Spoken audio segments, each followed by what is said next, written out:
It is Bruins Benders post-game live on the Inside the Rink YouTube channel with Matty and Smitty. Click subscribe and also get your Bruins Benders merch on InsideTheRink.com/Bruins-Benders. Follow us on social media at Bruins Benders.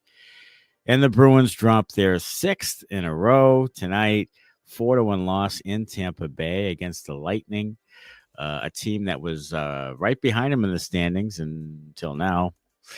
And the Bruins still have games in hand, and the Bruins now are just kind of circling the drain. I mean, tonight there was effort. It would seem like they were really trying really hard, but like the little engine that could, it just there's just not enough there. The offense is really struggling. They can't get much finish at all.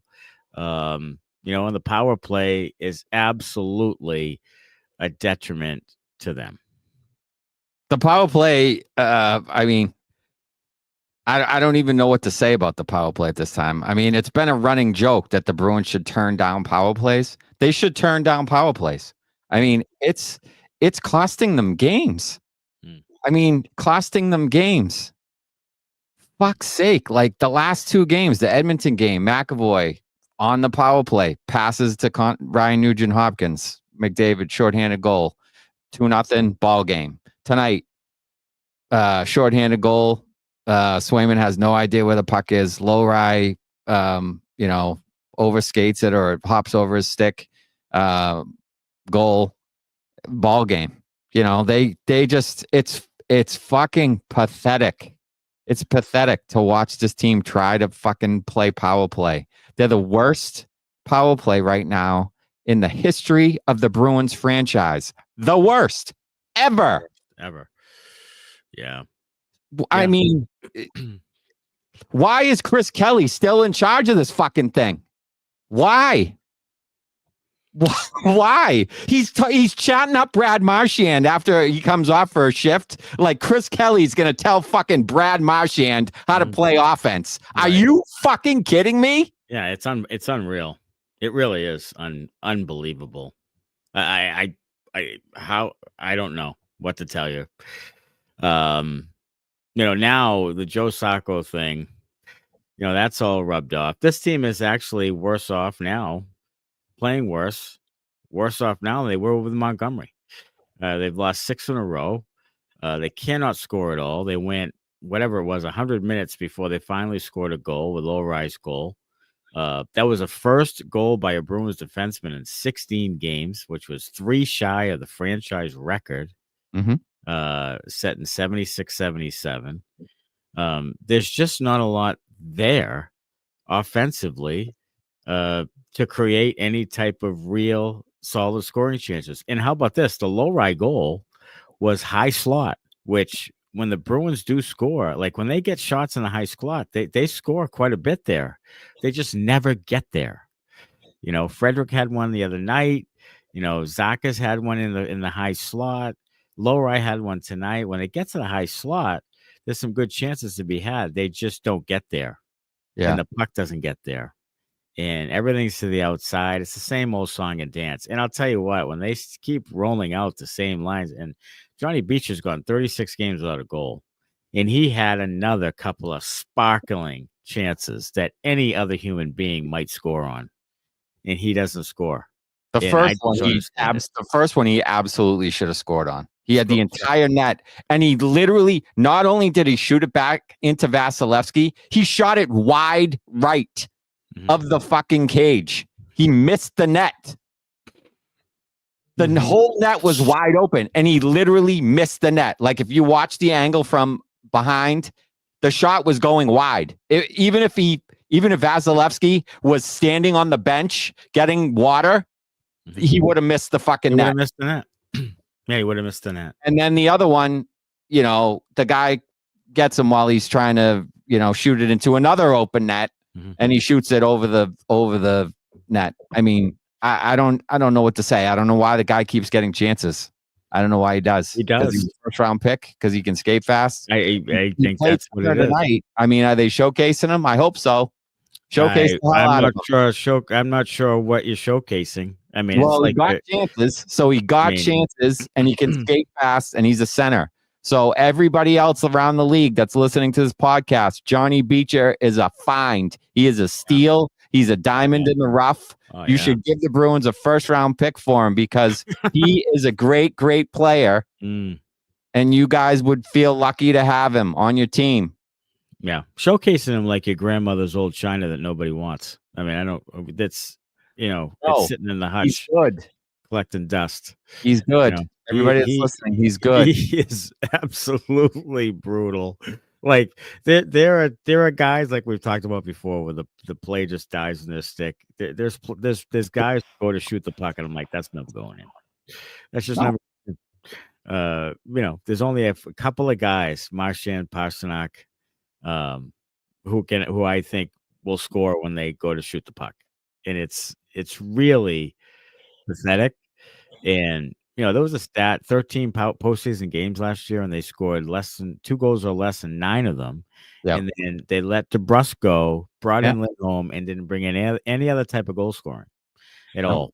Yeah, it's a bunch of third and fourth liners. Yeah, wanted to get bigger, strong, bigger, physical, whatever. Backfired.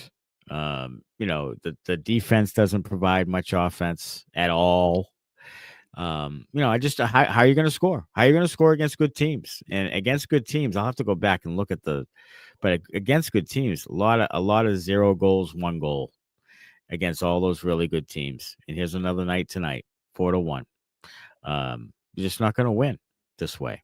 And I don't know what they can do, honestly. Like, I don't know what they can do. I mean, they can bring up some kids, but do you really want the kids in this crap and not producing? And, and then they get sent back down and they play that yo-yo thing because are these guys going to come up and produce offensively when the rest of the team just can't do it at all? Like, I don't know if you're even putting them in a good position to succeed with this group. Yeah, you probably aren't. Yeah. So I don't know what you do. I mean, there's not much you can do. We're talking about Lowry right before the goal he scored. It was a microcosm of what Mason Lowry is. Like, Lowry is not great defensively at all. He's terrible defensively. Back up on a not what he thought was a 2-on-1. It was not. He had coverage on the backside. Yeah. And he gives up way too much space, and Eyssimont scores the goal. For one before that was when he literally played the puck off the backboards like it was a hand grenade or something, like just kind of try to half-ass, flick at the puck, goes over his stick and right in front and goal. So there's 2, and he's a -16. He's -16. Like, so, he's the worst plus minus in the team. Can't play defense, and then occasionally he does what he did tonight and snipes that goal. Like, that's what he can do. I think that goal made him -15, but okay, -15, great. Neither here nor there. Still great. He's still headed for -30. I mean, he's still headed. Still a huge minus. Trent Frederick is -11, I believe. Those are the only 2 guys above -10. Everybody else is either in single digits or, surprisingly, there's a handful of guys who are plus or even, which is amazing to me on this fucking collection of shit. Yeah. Well, they're -27 now. Yeah, something like that. Yeah, -27. They have no business being in playoff position, and they won't be. They won't be. Soon. Just as we have said, they won't be. Florida Saturday, Tampa Bay Tuesday. They won't be. Colorado's coming down the thing. Devils, Winnipeg. They have even Buffalo. Buffalo just shut out Senators. They're playing great. They're 5-2-1 in their last 8. Yeah. They could lose to Buffalo and Buffalo. They could lose to Ottawa too. Yes, Ottawa. Yep. They could lose. I can see Macklin Celebrini coming into TD Garden scoring 2 goals and losing the Sharks. I mean, absolutely. How many games do you think they'll win in January? 2? 3? I mean, they might not. They might. I'm going to say they beat the Sharks, and they might pull off some win you don't think they should win. Yeah, maybe 2. Maybe 2. Maybe they beat the Lightning on Tuesday at home, but maybe 2. I don't think much more. Yeah, I mean, like I said before, I think they're going to be in 6th place when the stretch is over. 6th. I think so. and everybody else, like Columbus is the last place team in the East, and they're only 7 back of the second wild card. Like everybody's jammed in there. You're gonna end up. You might be in last place in the Eastern Conference by the end of January. I hope so. You might be in last. I hope Dead so. last. I hope so. So anyway, I wanted to say this, and I mean to say it every post game. But if you're joining us for the first time, go ahead and throw a comment in. Tell us where you're from. Say hello. We'd love to hear from you. Yeah. The comment section is already bumping. We've had people requesting us to start before the game ended. Yeah. We had 8 people waiting with like 5 minutes up to the game. Yeah. Chomping at the bit to bitch we had about other this people team. asking us if they will be swearing tonight. Yes, they fucking will. Fuck right, they will be. Sorry, John. Speaking of sorry, John. Also, if you're joining us for the first time, you can go onto the InsideTheRink.com website. Use the code Sorry John and get 20% off Bruins Benders merch, Boston hockey merch, while we are broadcasting this very program. So go right on there. You can, it'll be a quick trip. You can come right back over here afterwards after you make your purchase. But there's Sorry John t-shirts, there's hoodies, there's all kinds of shit on there. So go over there and grab something and get a little money off for yourself.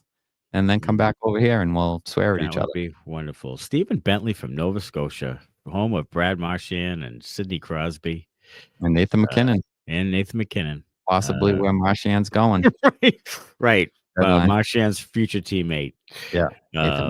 So, tonight was, and I'll say this again, the effort, especially in the third period, the Bruins played extremely hard, I think, tonight. I mean, they played really, really hard. They just aren't very good. And they played especially in the third, they were winning battles that you could just see the effort was there. Like they really wanted to get that tying goal. Mm-hmm. It just doesn't happen. And how many times? I mean, it seems like every time they pull a goalie that the other team scores. Within seconds. Yeah. Like it just seems like it's just fruitless. Yeah, I mean, they're not smart with the puck. So when you're not smart with the puck and you turn it over, then it's, a couple of passes and it's in your net. Like it's not that difficult against this team. And they do try hard. I thought, look, the first period wasn't great because of the penalties, but the effort was there. Like the shots were pretty even. The penalty killing was fantastic in the first period. It was as good as it's looked all year long. There's a positive for you. Mm-hmm. Swayman was on his game. He looked focused. Like they looked good in the first. Couldn't score. A couple of posts for both teams. Like not bad. And then in the second, early on, not great, another penalty. But then they carry the play for a bit until they get their own power play. Mm-hmm. And it totally derails them. Mm-hmm. And then, they get 2, now you're fucked. You peel one back late and, but it's too late.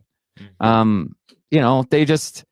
They've been behind like this whole losing streak. They've been in the lead for 11 minutes and change. In the whole fucking thing, 11 minutes in 6 games. That's awful. That's terrible. You're not going to win games playing from behind the whole time.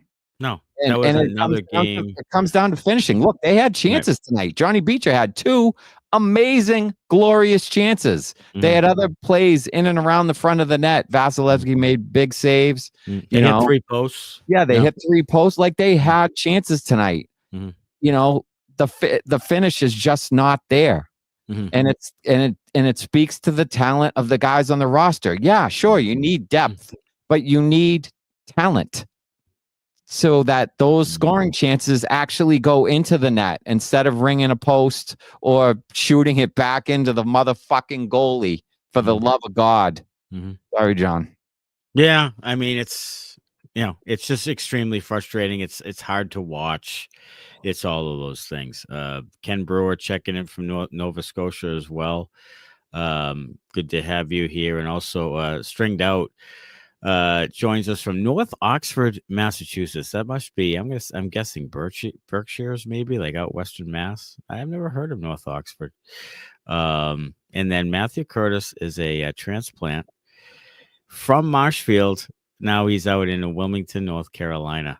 So he's near. He might be near our good friend. Adrian. Adrian. Yeah. Yeah, Adrian's out in the western part of Yeah. North Carolina. Asheville, I believe. Nashville, yes, near Asheville. Correct. Yeah, so there are other things. Like, here's the thing about Swayman. Like, I thought Swayman was really locked in and focused the first period and a half. Like, he made some really big saves. Yeah. He looked like he was positionally very sound, up at the top of the crease rather than buried in his net. Very confident in tracking the puck well, anticipating well. And then, the play in the shorthanded happens, and it goes off the back of the backboards, and he turns the wrong way, and it's in the net. And you're like, oh, okay, great.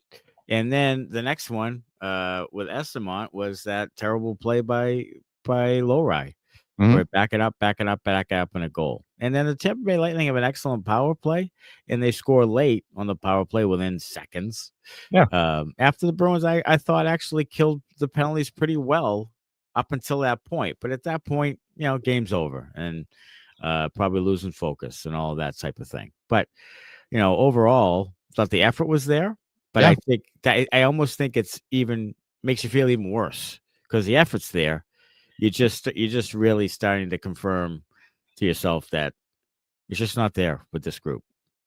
Yeah, I think you kind of have to chalk it up to a lost season at this point because how can you? I mean, we talked about this a little bit on the regular podcast. How can you ask 19 guys to turn their seasons around? If it was one or two guys that was having a down year, you could say, yeah, okay, we could get one or two guys going again and we'll be all right. Not every single guy. Like, they have two guys on the team who have played better than they played a year ago. Justin Brazeau and Mark Kastelik. And Mark Kastelik looked like he was in cloud nine. Oh my God, he was on Dream Street. God at the end of the game. So yikes. There's going to be a call up of some kind. Probably, is it Connor Brown? Is that Patrick. right? Patrick.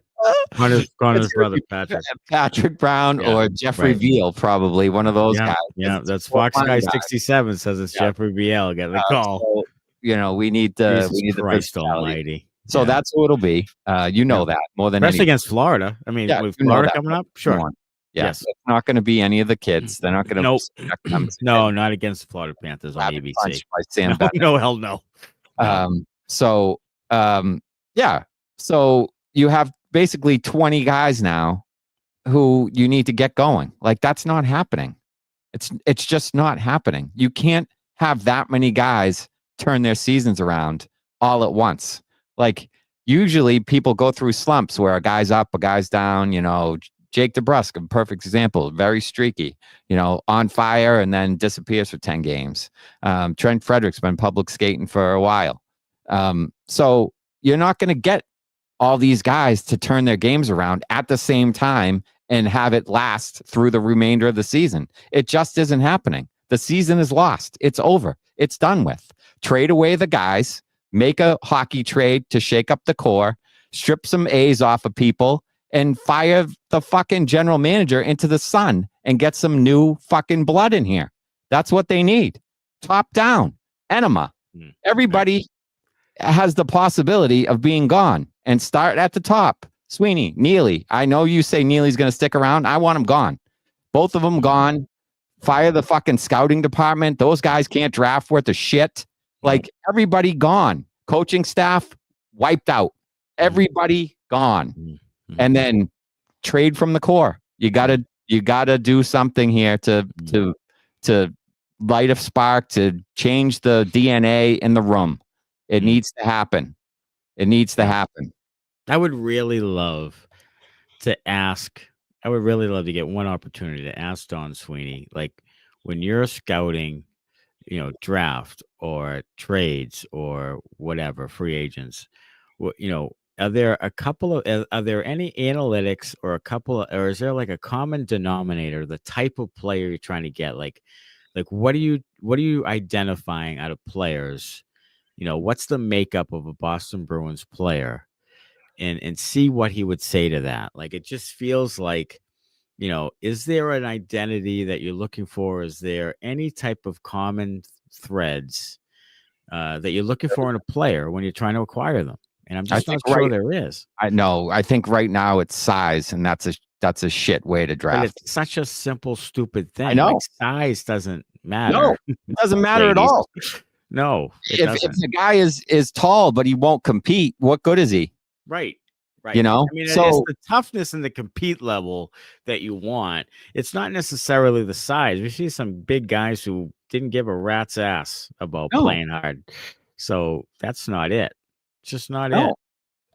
So that's what I just don't know what they do. And I'd love media to really, just ask these types of questions about what's the identity. Charlie Coyle was talking about, identity and the issues that they have on the team and so forth. Like, I'm not even sure the players kind of know what their identity is or figure that out.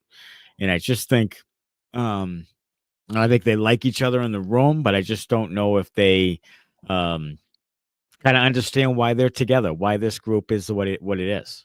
Yeah, I don't think it's very cohesive overall. I don't think their styles of play match very well. I don't think the people on the lines match style of play particularly well. I don't think any of it's matched particularly well. I think they just grab guys who are like, oh, he's big, he's kind of quick, like, we'll bring him in and see where he fits. Like, that's not how you do this. What I want to ask the Bruins fam, I love that everybody's checking in with where they're from. I want to ask you guys, should we want this team at this point in time to make the playoffs? Like, do we really want them to make the playoffs? And because if that happens, it's probably Sweeney and Neely are back. You're drafting in the teens somewhere probably. Like, do you want that? Is that something you want from this team? Do you think they can make a run if they get in? Like, do you want them to be in the playoffs? Yeah, I'd like to know what people think about that. Yeah, that'd be a good question to ask. Stringer says Central Mass, 15 minutes or so from Worcester is Oxford. Okay, interesting. Jared McKinnon from Bridgewater and now out in Missoula, Montana. Good luck to the Missoula Bruins, his son's Pee Wee team, and I'm sure they are a lot more talented than this Boston Bruins club. That's awesome. Yeah. Joe Bandara's from Rhode Island. Thanks for the comment, Joe. And maybe we'll meet you out in Woonsocket at Lops Brewing sometime soon, Joe. Absolutely. And then Matthew says he's from Eastern North Carolina on the other side of Carolina as well. So it's good to hear all these people and where they're from. And I tell you, it's very few people are from Massachusetts, are living in Massachusetts right now, which I find interesting.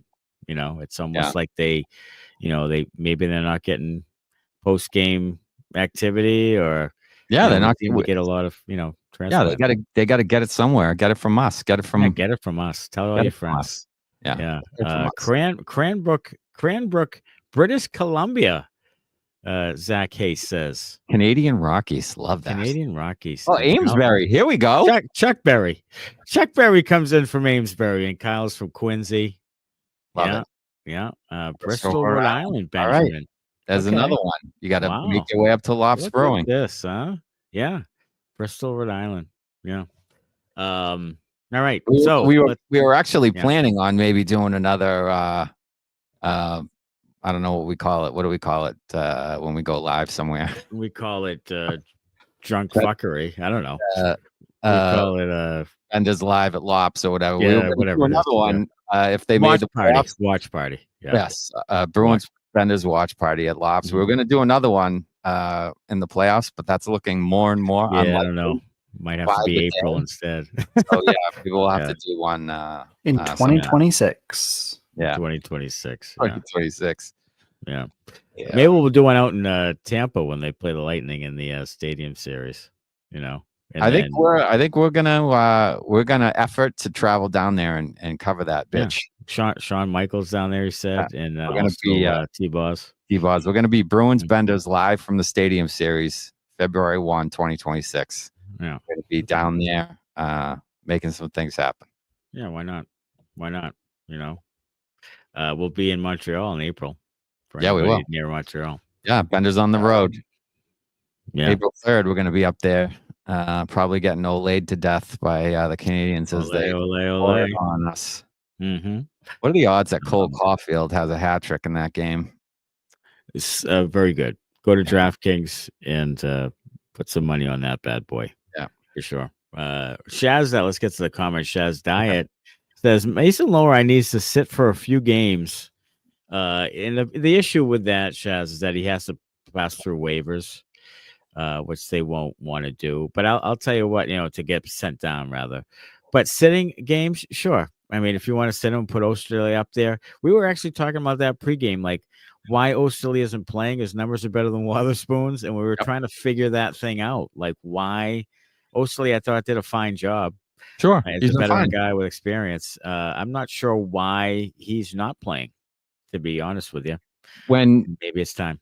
Yeah, when he's in there, he has more minutes than Wotherspoon. He has more points. I mean, it's not neither one of them has a lot of points, but he has more points in less games. He's even. Wotherspoon's a minus player. I think he passes the puck better than Wotherspoon does. He's probably not as physical overall, but he can skate and he's a puck mover, which this team desperately needs on the back end, especially in the absence of Hampus Lindholm. And I just looked it up. Mason Lohrei, we thought tonight may have had a couple of hits to push his total to 10. Drum roll, please. No hits. Didn't get for either one of those. He still has 9 on the season. 9 hits for Mason. For defenseman. Yeah. Nikita Zadorov tonight, 7. 7 hits tonight. And here's the thing about Lohrei. Like, I don't love him as a third pair if he doesn't hit anybody. Like, I really have this thing about it. Your third pair should be kind of a grinder pair. You're out there 12 minutes. It's not 15 minutes maybe. Yeah. So I like the Ferentz McQuaid thing. Like, be sandpaper, be hard to play against, be a little nasty, be a little dirty. And I like that in your third pair. I do. It's steady. Don't give up anything. But I don't need any offense. I just need guys who just face wash guys and are hard to play against, as they say. SoLohrei's got to be a second pair kind of guy. Mm-hmm. And I just don't think, it's Lindholm and it's Zadorov.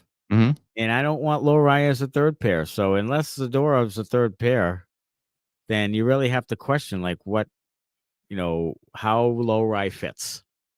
You do question it because I'd say since maybe the first month and a half of the season, Zadorov's been decent. Like he's been pretty good. He's still overpaid, but he's been pretty good. So Lindholm and Zadorov take those spots. They do. And that leaves, third pair for Lohrei and maybe some power play. But like when he's out there on the power play, tonight they get scored on. And the other night he was out there defending somebody that came at him shorthanded, and the guy walked around him and came in on the net, and it was a good save by either Swayman or Korpi. I don't remember who it was, but like you can't have that. He does not like physicality. No.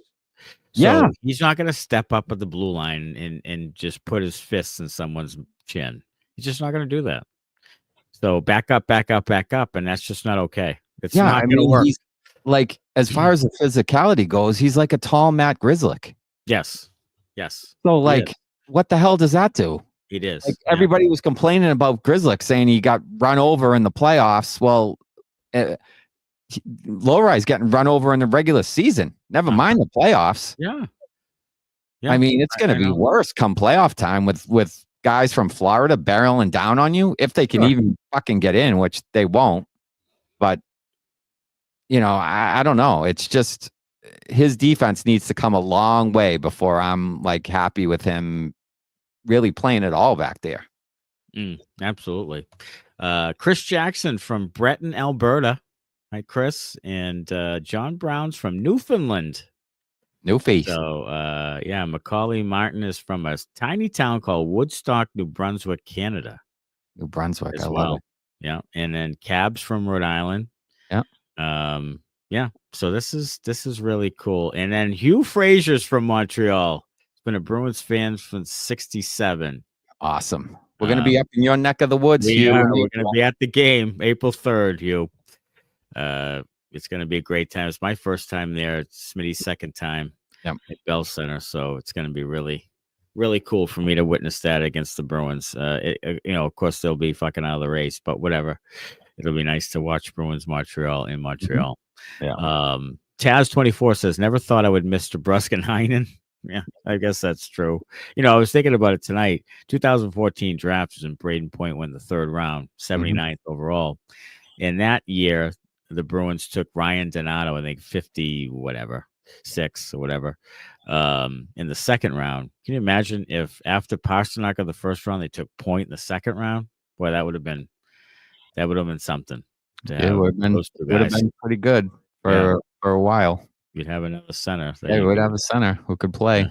Yeah. If you had Point and Barzal and Connor, and you'd have a pretty good team.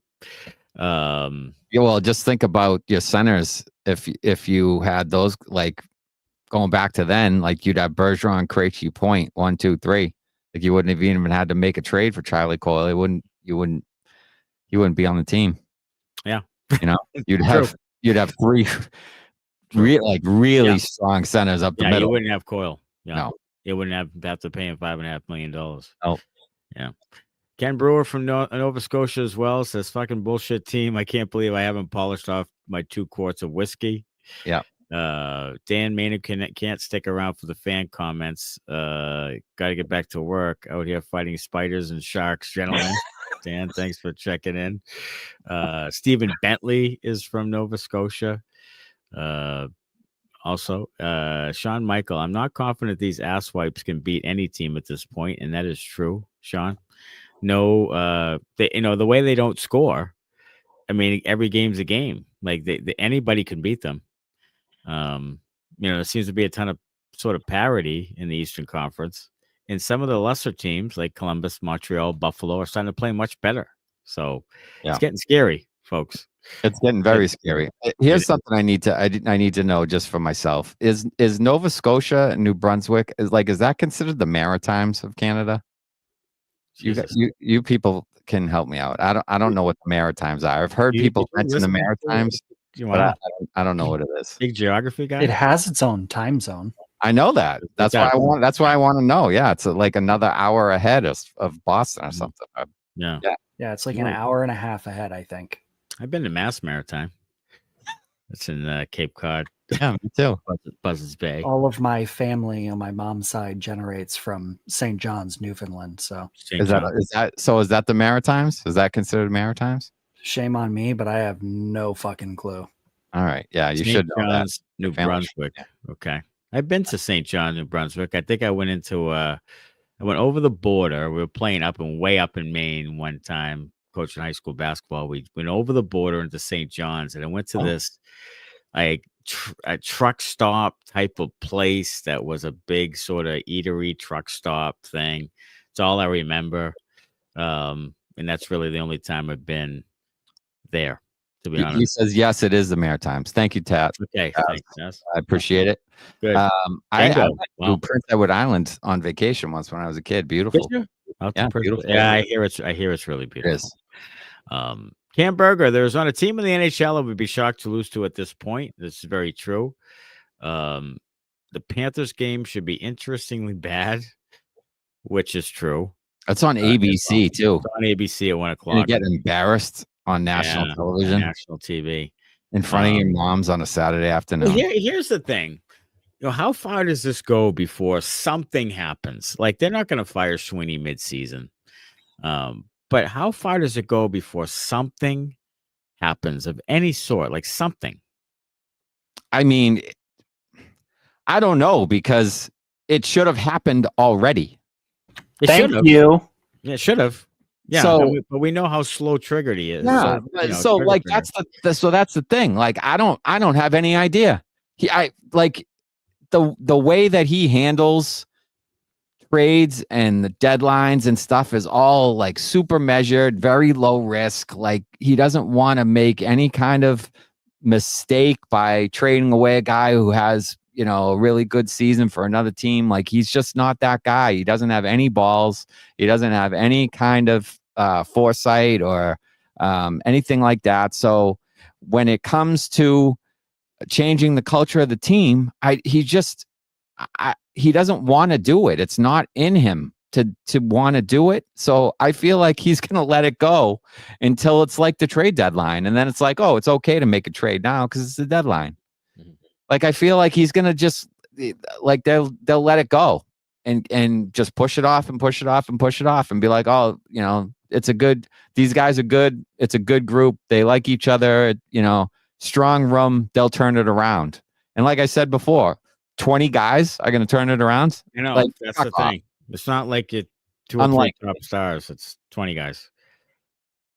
Yeah. 20 guys aren't turning it around. They're not. No, they're not.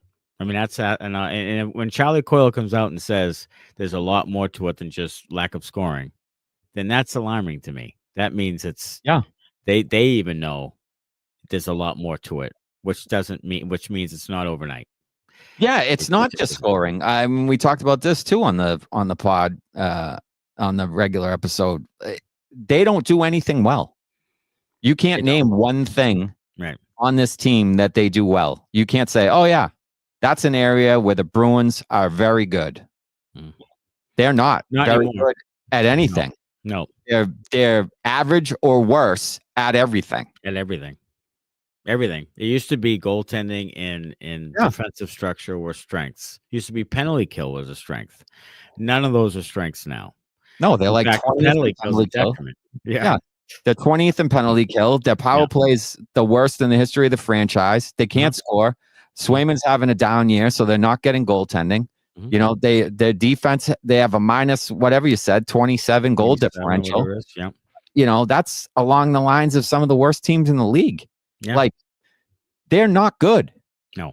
So anyone trying to delude themselves into, we're in playoff position. Look, Tampa has still 5 games in hand on you, and now they're a point up. Mm-hmm. Yeah. And, they just had lost 4 in a row before they won the last game, and then they beat you. So now they've won 2 in a row. So they're starting to feel good about themselves now. Yeah. And then you got them again Tuesday.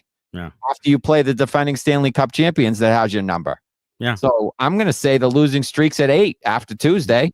Yeah. And to give you guys a quick update around the league, Boston is in the first wild card position with 45 points. Columbus is behind them with 2 games in hand at 44 points.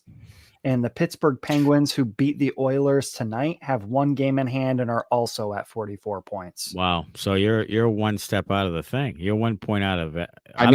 Look, by the time, so I was saying they're going to be in 5th or 6th in the division by the end of this little stretch. They're going to be out of the playoffs by the end of this little playoffs. Yeah. They might be in last place in the Eastern Conference by the end of January. They might be. Yeah. They might be. No, they might be real close. They're gonna drop. They're gonna drop like a stone when all these other teams play the games to catch up to them as far as games played go. They're gonna drop like a stone. Right. Tonight they moved Beecher to center again, and then they moved Kastelik to wing. Kastelik to wing. Yeah. So, are you? To me, I know that Monty just had like the blender going. Yeah. With the lines. Do you think it's almost like they aren't changing lines just to not do that thing again? Like, it just seemed to me like something had to change from last game when they were shut out and embarrassed and, really struggling. I just thought you'd see something, changed within the lines, and it just was the same lineup again. Yeah. I thought they were like fine. They just couldn't finish. No. They generated some chances. They just couldn't finish. So if you're not generating any chances, I could see, switch it up because you're not doing anything. No one's doing anything. But if you're generating chances and you're just not scoring, that's, You could put whoever with whoever. That's true. If they can't put the puck in the net, they can't put it in. That's true. It wasn't like they had 15 shots on net and they're really struggling to get anything going.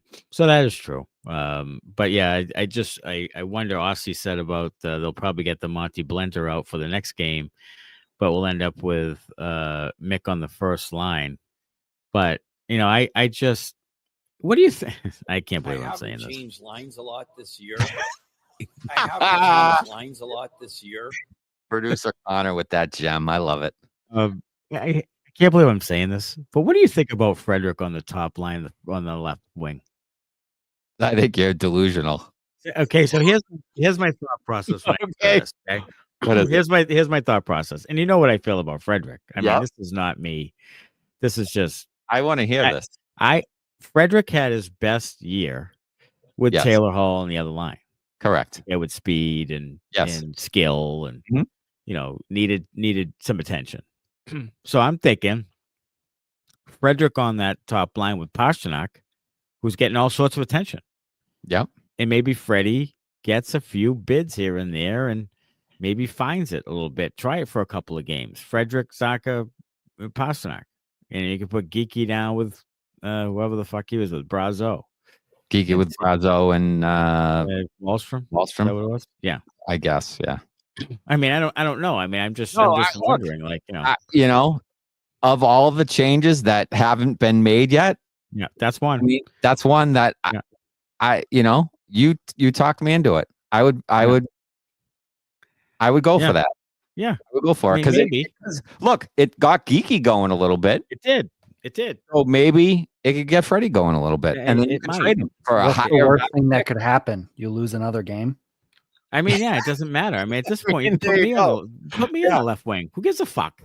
Like, I mean, you can't score. What's it's pizza, baby. I mean, it's not like he's replacing fucking Brett Hull. Yeah, he's replacing Morgan Geeky. Like, it's something. Throw him up there, see what happens. I don't know. Rajiv Manuhar says, in the previous power play coach is now our head coach. Valid point. 11 years of Joe Sacco, and it's going to be coming to a screeching halt here at the end of this season. It's going to be 8 losses in a row at this point, says Shaz Diet. I question whether they'll beat San Jose, to be honest. This team blows, and I question it too. The sip is Patty's Ginger for Kyle and Quincy.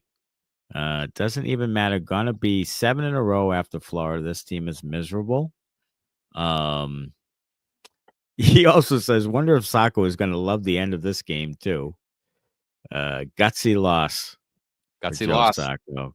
Gutsy losses. And hey, if you haven't yet, check out the new episode that dropped this morning on Apple and Spotify, and it'll be up on YouTube, Google, and all that stuff. Yeah.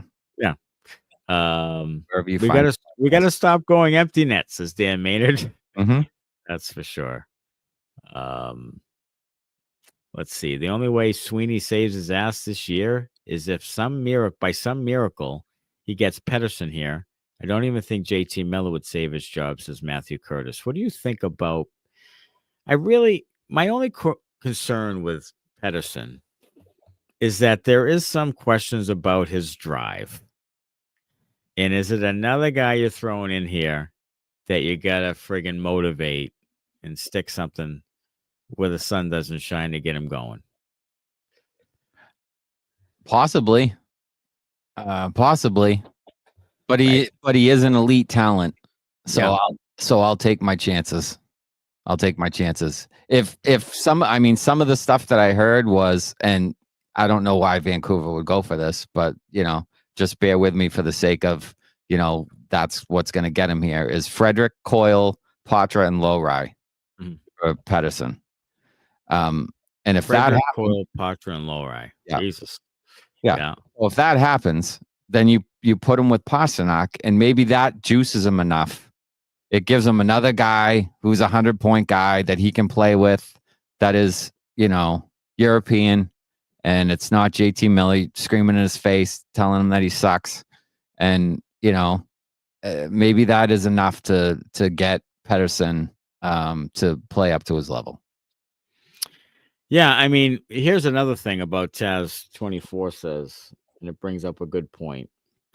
I don't want them to make any moves unless Sweeney is gone. And here's the thing, and I've asked you guys, I think this. Mm-hmm.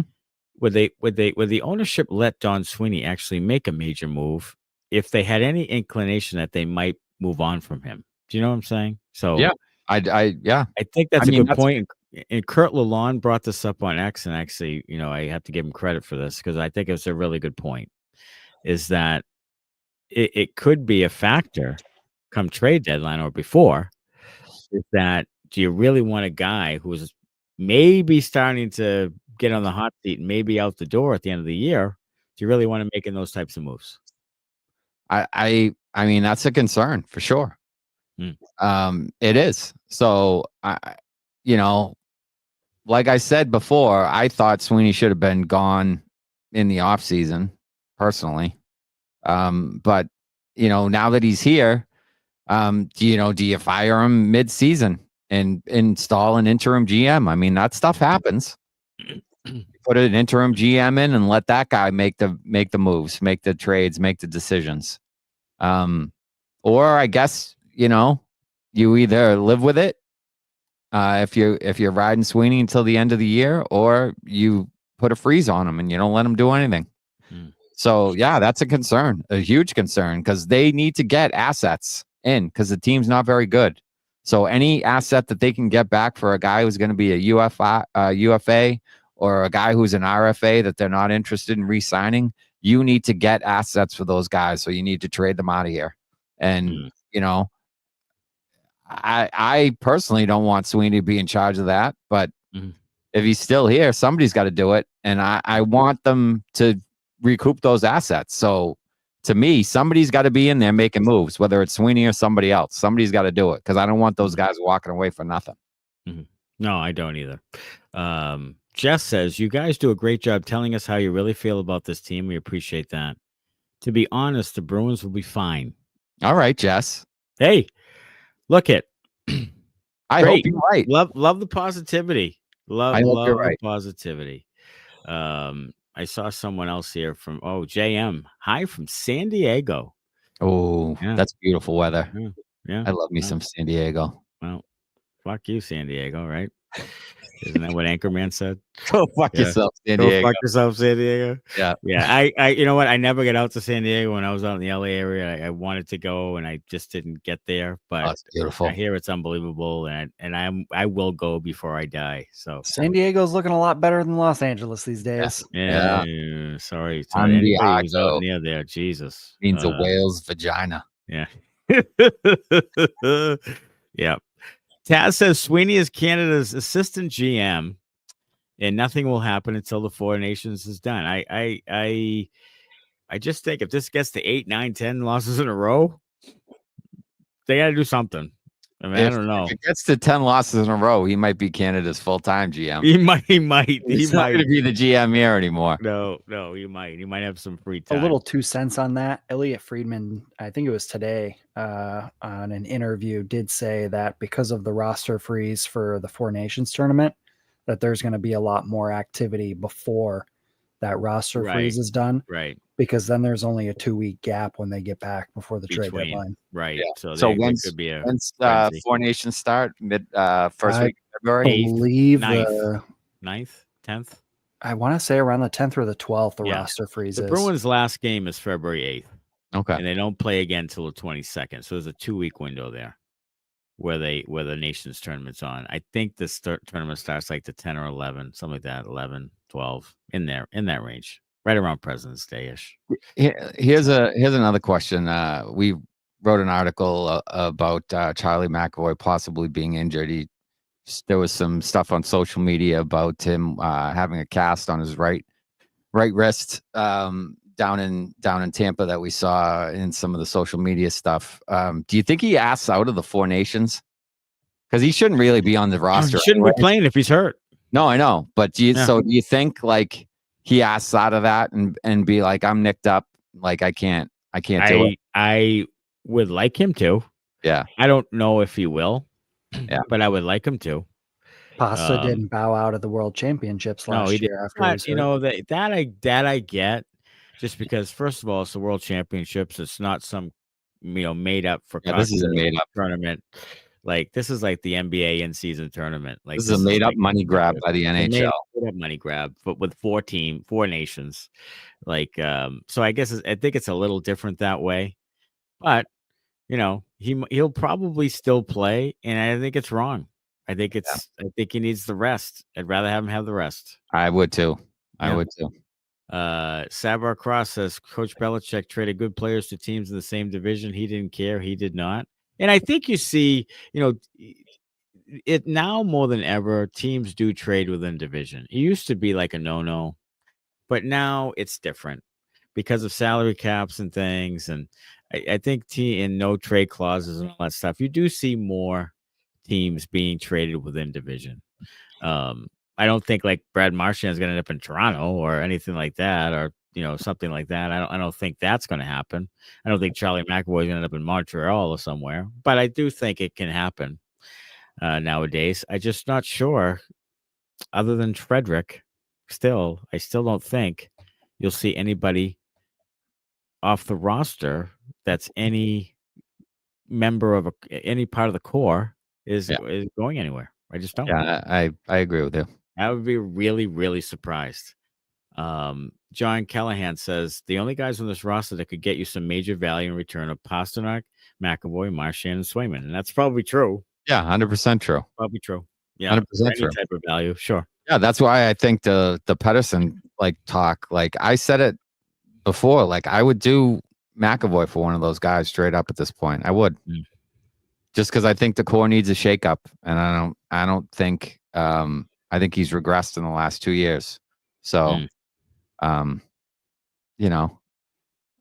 would do it because I think they need a shakeup, and I think Pedersen and JT Miller are both elite talents. I probably would go Pedersen route just because he's younger. But it sounds like, from a Canucks point of view, that they want to keep Miller, so Pedersen would be the guy anyway. But I'm willing to shake things up. Yeah, I am too. I am too. Hey, I'll tell you what. If Justin Brazeau has any interest around the league, trade him. Sure, trade him immediately. Trade him. Like if he has any type of interest, and you've raised his value to that point, you trade him. Mm-hmm. Like I wouldn't even take the chance of signing him to like a 2-year extension and having him hit the skids next year and any of that. Like trade him while the iron is hot. He will do anything to get out of that goddamn t-shirt. Yeah. I'll tell you what, once he hits 14 goals, the t-shirt's not that expensive, Matt. It's really not that expensive, but it's the whole principle of the thing. You can get 20% off if you use it. It's more that I just don't think the guy is anything to write home about. And everybody was all up in arms like he's the best thing since sliced bread. And I was just like, pump the fucking brakes. Yeah. Like honestly. And he's slow, and he has like, I'm gonna hit a wall like written all over him. Here's the other thing about Brazeau. Slowly shoving it up your hoop. Well, here's the other thing about Brazeau. He's got 5 first period goals. So 5 of his 9 goals of first period. I'd like to see how many third period goals the guy has. And I would argue with you that that's because he starts to burn out by the end of the game. I don't think you'd be wrong. So you don't have to argue with me. Okay. So don't argue with me. Shaz loves my Frederick idea. He doesn't love it. He said maybe, but I'm going to go at that as being a staunch supporter of the Frederick idea. Right, he loves it. Yeah. Jim Kirby. I'll tell you what, Jim Kirby, Tuesday night when they play Tampa, if they get down 1-0, 2-0, the Fire Sweeney chants. It's going to be loud. It's going to rattle Chelsea. I'm telling you right now, it's going to be every single home game now because of social media. Like back in the day, you could have one night when people got pissed and then it wouldn't have any legs. This is going to have legs because social media changes that. So now everybody's going to copy that thing every time they suck at home. It's going to happen, and they're going to have to take notice. They're going to have to. So I'm really interested in seeing that thing. I really am. New Hampshire Bruins 77. Can someone tell Zadorov you don't make the All-Star team by leading the league in penalty minutes? That's another thing. Like again, just taking penalty after penalty. But that was a book on him. You know what I mean? Like Mhm. some of the book on him is exactly what you're getting. Like, and why you paid $5 million over 6 years for the guy, I don't know. I just don't know. It was a weird signing. He's done okay, but he's like if Andrew Peak's making 275, then that's kind of what Zadorov is, 3. Like he's making like $2 million more than he should. Yeah. And that's just and you Well, you look, I put mean, yourself. you could argue that he should be making like Carlo money. You could argue. Yeah, okay, 4 max. Four, Yeah. Carlo's making 4 and change. So 4 and Yeah. change. But the 6 years is a That's struggle. That's the rub right there. That's not great. Greg Martell says, "How about some fire Chris Kelly chance next home game?" Tell you what, fire Kells. if the power play continues to struggle and they give up like another couple of shorthanded goals here and they still haven't scored, that could be the first domino. It could be. Is Chris Kelly? That could be the first domino, and then Sacco would just take back over the power play. That could be the first domino. And that's what you want is Sacco taking over the first power play. Will that suck too? No, I mean, that's stuck for a couple of years. Well, I mean, who are you gonna put in there? Adam McQuaid? Yeah. Like who's gonna do it? Probably Cam Neely in there. Cam Neely had all sorts of power play goals. Yeah, throw him in there. He'll throw all the tall guys out there. He'll throw all the tall guys out there. It'll be awesome. I don't fucking know. Is there any chance? Fucking Carlo. I mean, Jesus Christ. Do you think there's any chance? And I'm not even saying that I support this. Do you think there's any chance Patrice Bergeron takes any type of position? I would run far away from this team. I people keep talking about this, and I'm telling you, if he does, he's crazy. I think he lives in Quebec. Stay in Quebec and enjoy your kids, and you're still wicked young. Is he even 40? No, like he's not even 40. Like, just do your thing. Like, don't do that thing. I mean, give me a break. Like, who would want that? I mean, he's been through a lot and given a lot. To the organization, given his body to the organization. I mean, he's played through some serious shit in his day. So he doesn't owe this fucking team and this organization anything. Nothing.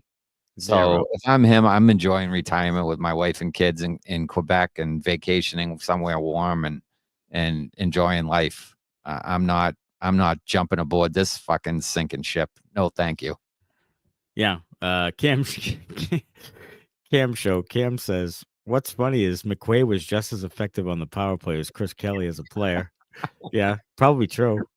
Yeah. Do you want to know a fun fact real quick? Okay. Nikita Zadorov has more power play points than Chris Kelly ever did. Oh, that's awesome. Can you look up and see how many power play points Adam McQuaid has? Oh, please. 0. I double checked. He has 0? 0. Damn, throw him in there. If he has as many as Chris Kelly. Yeah. Fuck. He's got some new ideas. He does. Some new ideas. Zach Hay says, hire the USA Junior Denver coach. And David Carl is actually not going to be the 2026 coach for the World Juniors. No, he's not. He announced that. So probably positioning himself to get an NHL job here next season. Certainly sounds that way. And I'm not sure where it's going to be. It's not going to be in Boston. I'll tell you that. It should be. Should be. But it's not going to be. And he'll end up, God knows, Chicago somewhere. Yeah, and, probably Chicago. Chicago, probably a good one. Shaz Dye says Bergeron is too smart. He still lives in Mass, but he isn't coming back outside of playing the random alumni game. I just don't see it. And honestly, just because you love Patrice Bergeron, that doesn't mean he'll make a great executive. Look what happened to Cam Neely. Yeah, like you loved him, and I loved him. Sure, but Jesus, it doesn't mean he's going to be this great executive. It just doesn't. Yeah. Look at Don Sweeney. Look at Don Sweeney.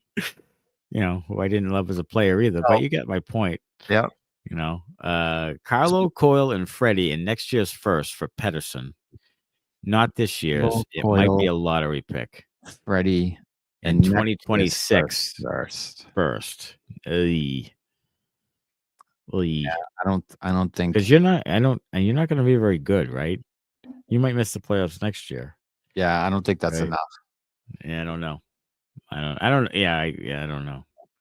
Carlo, Coyle, Freddie. That's the old, like, we're going to throw all the guys together Just I mean, give him maybe 6 players. maybe they'd be intrigued by Freddie and Carlo, but I mean, I think if you're giving them that, you probably have to go like 2 first. Like, I don't think Yeah. that's enough.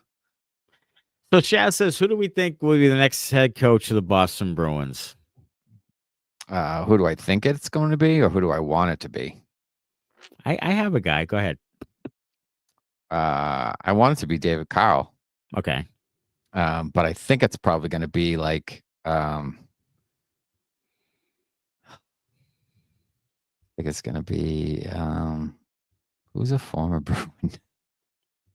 I got one. Mark Savard? Yep. Boom. Yep. Yeah. Mark Savard. Power play, offensive, creative guy. Mark Savard. I think he might be in the mix. Loves the Bruins. I think they need a guy with, I don't know how fiery Savvy was. Was he fiery? Well, I think he was a pretty passionate player. Like he was. Like They need like a Paul Maurice, Rod Brindamore type, John Tortorella type. They need a get players accountable type. They need a guy who's going to show them their lowlights after they win a game, not their highlights. They need somebody to say, you're not doing well enough. I'm benching you. They need a strip the C guy. They need so a guy like that, though, you got to pay for. Yeah. So I don't know if they're willing to pay for that. No, they won't. No. Yeah. They don't want to pay for coaches. They want to hire from within, You know who I wouldn't mind would be Bruce Boudreau. I don't even know what he's doing now. I don't even know what he's doing now. That would be a good one. Cassidy says Rajiv.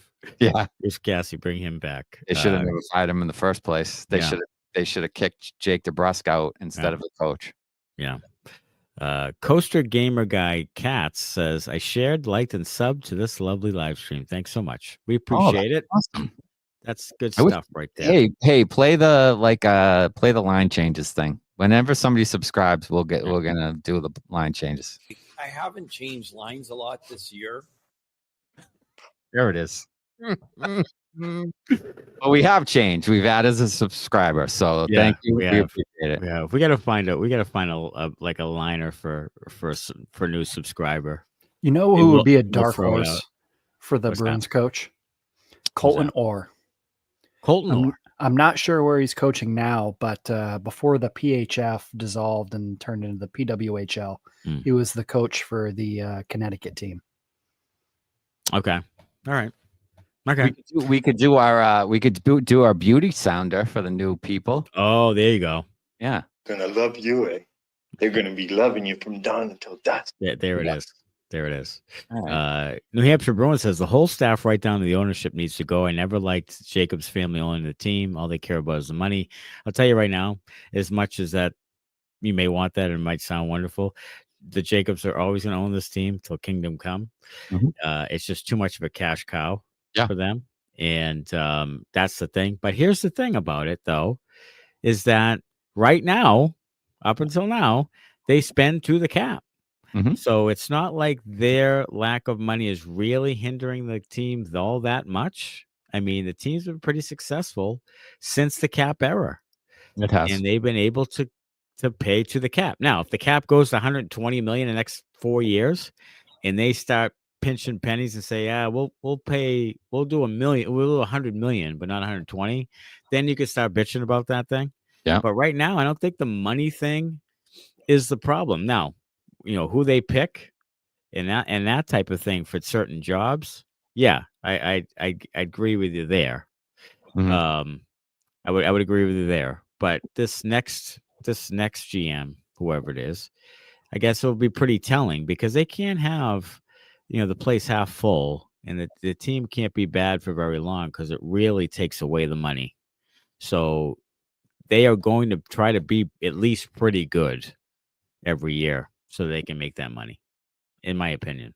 So, all right. So that's about it for tonight. 4-1. The Bruins lose to the Tampa Bay Lightning. They play Saturday at 1. It'll be the Smitty and Connor Green show Saturday. Mhm. It's a 1:00 game, so about 3:30 or so. Actually, it's an ABC game about 4:00. Yeah, it probably So, won't start until 20 past, so it might be yeah. like 4:30. 4:30 on 4:15. Saturday. Yeah. And join the boys and talk about that, and maybe I can jump in late. I got I got some high school basketball to attend to. Yeah. It's better to watch than the Bruins hockey right now. I'll be honest with you. Get ready for some androgynous bullshit, baby. Yeah, for sure. For sure.